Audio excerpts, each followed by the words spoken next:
Le golf au féminin vous est présenté par Go les filles. Notre mission, soutenir le développement des golfeuses de la relève. Cette semaine, dans notre capsule Golf au féminin, Go les filles, nous nous intéressons au côté psychologique du golf, c'est-à-dire le conditionnement psychologique de la golfeuse, histoire de l'aider à bien performer sur le terrain.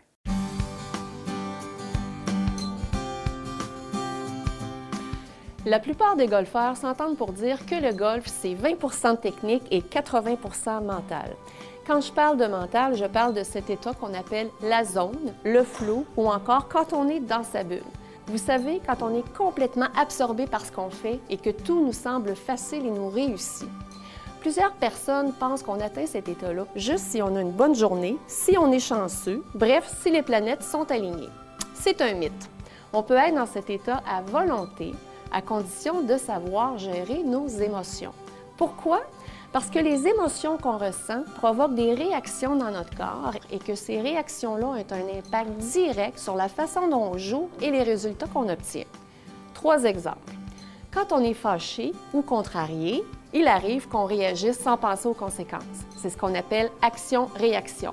Ou encore, on a un pot à faire, ça ressemble étrangement à un pot qu'on a déjà manqué, puis on ne veut pas refaire la même erreur, c'est souvent ce qui arrive. Ou on a des pensées qui reviennent sans cesse dans notre tête. Et j'ai de la misère avec mes coups d'approche, puis Seigneur, là, je suis mal placée. Ou encore, hey, ça va bien, j'espère que ça va continuer, mais tout d'un coup que ça arrête. Bref, voyez ce que je veux dire. Et c'est encore pire en compétition. Ces réactions-là proviennent des différentes parties de notre cerveau. Et quand on est dans notre tête, on pense soit à ce qui s'est déjà passé, ou on projette dans le futur, mais on n'est pas dans le moment présent. Et plus on se raisonne, pire c'est. Parce que dans notre corps, notre rythme cardiaque est beaucoup plus chaotique. Notre système nerveux envoie des hormones de stress, puis les hormones de stress nous empêchent de penser, réduisent notre champ visuel et vont affecter notre coordination motrice.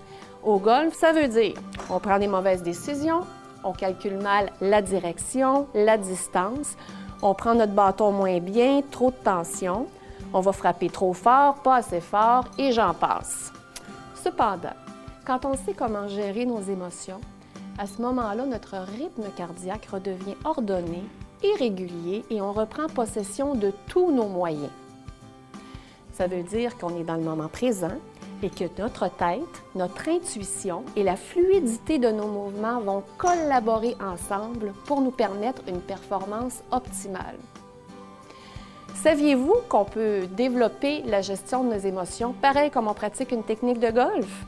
Il y a même des appareils d'entraînement qui vous permettent de développer cette compétence efficacement, rapidement et facilement. Et en prime, vous devenez plus calme et plus posé dans tous les aspects de votre vie. On ne peut pas juste gérer nos émotions sur un terrain de golf.